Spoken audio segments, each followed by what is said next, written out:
Packers choked it away against the Niners, and we will be facing, when we beat the Tampa Bay Buccaneers, we will be facing the San Francisco 49ers at the Niners' place, unfortunately, as the Packers choke it away. Let's talk about this game real quick against the Niners, man. Just like a minute of it. Anders Carlson, your kicker for the Packers. What are you doing, man? I believe he missed 12 kicks this year total. That was including just this game and the regular season. I don't know if he missed a kick last week either. He might have. I don't know.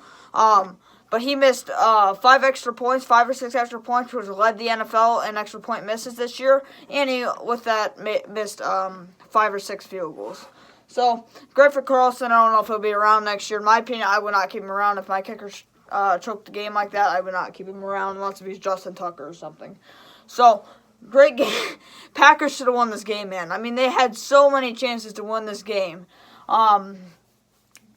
They had some drop picks. They had 2 or 3 drop picks they could have picked off. If Carlson could have made that kick, what a bad throw by Jordan Love. I mean, Love has been so good this year, man. I'll give him his props. He has been so good this year, but he messed up in that situation. Why are you throwing in the middle of the field 20 yards deep from where you are with 2 timeouts with 50 seconds remaining? All you need to do is get a field goal to win the game, even though I'm assuming they didn't trust their kicker, obviously, or he didn't at least. So he just decided to fling it across his body and just throw it midfield for 20 yards to intercept the ball. And that ended it. So, but I'm blaming this more on Carlson. But whatever, I don't talk about other people's teams, or I don't like to because I don't know what I'm talking about most of the time. So, we will be facing the Niners when we beat the Buccaneers this week at the Niners' place, unfortunately. And Packers are my most despised team in the league, even without Rodgers. Now, the Packers are 100% more likable without Rodgers, but still, I do not like their team at all, dude. I hate their fan base. I hate their fan base. I don't hate their team, but I hate their fan base, dude. But let's go ahead and get into it. We got a lot of transactions to go over. We also got some ins and outs for our game. And then we'll talk about it and what this game means and for next week when we win, like I said. So first off, Jerry Jacobs and James Mitchell have been placed on injured reserve. I think I might have talked about this in the last video, but I just want to go over it because I'm not 100% sure if I talked about it. But Mitchell and Jacobs have been placed on IR. I think I did, so I'm just going to go through these real quick. Mitchell and Jacobs have been placed on IR, and we signed First Guard and Lucas to the 53-man. Whatever. Moves are fine. But now here's to the moves that I know I have not talked about. We re-signed defensive lineman Chris Smith to the practice squad for like the 8th consecutive time this year. Again, I don't care. It didn't show much to me in preseason. Kind of like Broderick Martin. He was very like Broderick Martin in terms of aspects where he did not show me anything. But whatever. Maybe he could turn into something. I don't know. We activate James Houston. That is huge.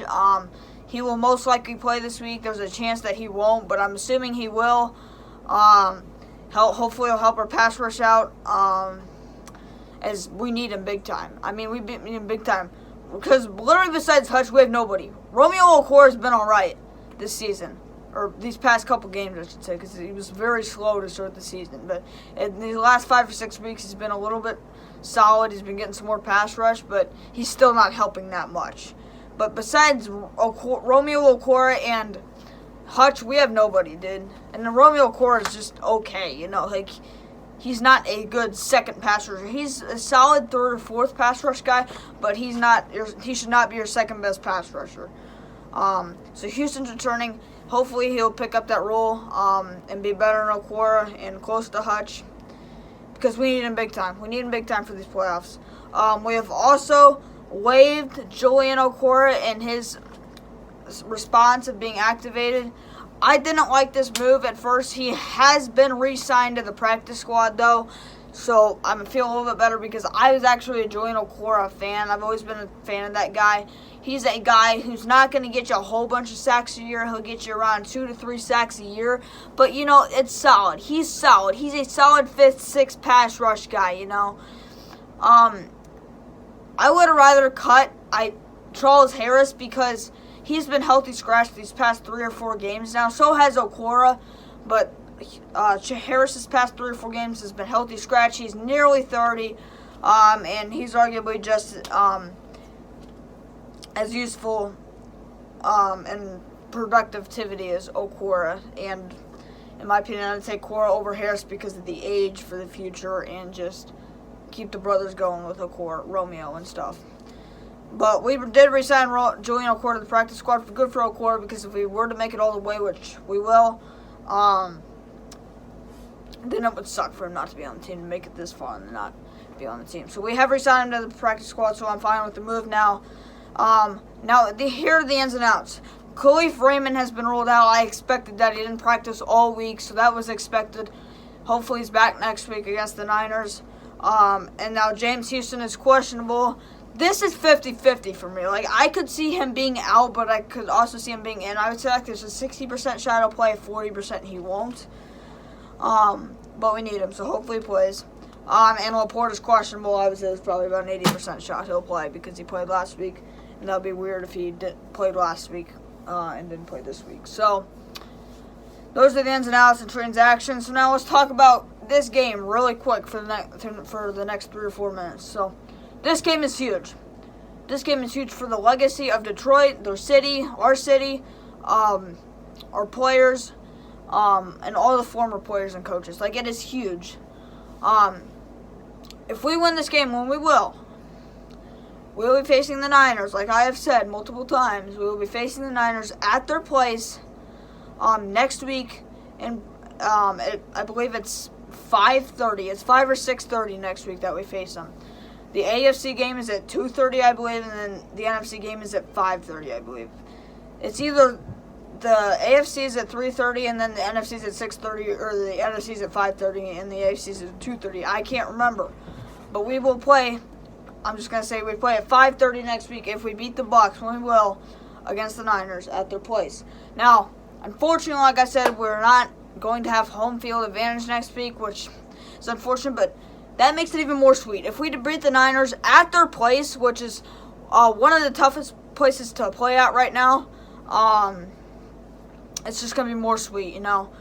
I'd much rather, a lot of people have said this, a lot of Lions fans have said this, I'm pretty sure, that this is personally my opinion, but I would much rather lose against the Bucs than I would if we were to win against the Bucs and face the Packers next week at our place.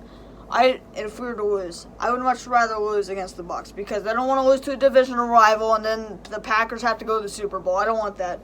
So, there are some good parts about it. My most despised team in the league is no longer, in the Super Bowl running. All the divisional rivals now are knocked out of the playoffs. But also, I wanted home field advantage big time, and it would have been sweet to beat our divisional rival and move on to the Super Bowl. But this game is huge for our city, our fan base, and just the players and coaches and stuff like that. Now, let's go over what I expect for this game. I expect Goff to have a great game. I expect Goff to put up around 300 passing yards, 280, 300, somewhere around there. I would say 2 passing touchdowns. I'd run the ball or pass the ball 100 or most of the time because Goff's been lighting it up these past couple games for the most part. And they're going against not a great secondary. Well, the run defense is a little bit better. That's why I'm saying I think we should pass the ball more of the time. But I expect Goff to have a huge game. I expect Montgomery and maybe Gibbs to be a little bit quiet this game because, again, they're facing one of the best. I think they are the best run defense in the league in terms of yards per carry. They only allow running backs to, I think, the 3.4 to 3.5 yards per carry, which is the best in the league. So I could see Montgomery and Gibbs struggling a little bit this game. But that's expected when you're going against the number 1 run defense in the league. I expect Amon-Ra to have close to 100 yards or another 100-yard game. I expect Jameson Williams to come alive again, like he did against the Bucs in the regular season, where he had a touchdown and about 60 yards. I expect him to have another good game. I expect Laporta to have a good game. Our line's going to be interesting, how they play against Kalijah Kancey, Vita Vea, and people like that. Christian Golson, I still think, is on their team. Or William Golson, sorry. And then I expect our defense to struggle, I'm not going to lie. I expect our secondary to probably allow almost close to 200, 250 yards combined with Chris Godwin and Mike Evans. And also Trey Palmer, the rookie receiver, has also been really good this year. And David Moore's been stepping up for him as well. So I expect our secondary to get burned again, but they could shock us because we did hold their secondary pretty good in the last game. Mike Evans only had around 20 yards.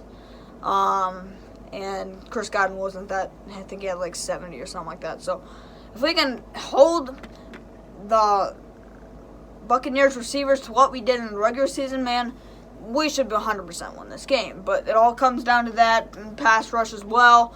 And Badgery, come on, man. Do what you did last week. Go 100%, keep going 100%, and keep being our kicker that gets us, one of our better kickers we've had in the past 3 or 4 years. I would say Badgery's been that. It's either Patterson or Badgery's been our best kicker in the past 3 or 4 years ever since Prater left. Let's keep riding that, Badgley. Let's get this W. We will pick up this W. We're going to face the Niners next week and pick up that W and move on to the Super Bowl to face whoever, man. I don't care who it is. Face him. But we're not talking about that right now. We're only talking about this week. Got to get through this week first, then the championship, and then we'll talk about that afterwards. So one pride, go Lions. Huge game against the own Buccaneers that we faced in the regular season. Picked up the W. Let's do that again and pick up a huge win, man. So one pride, go Lions. Let's get this dub.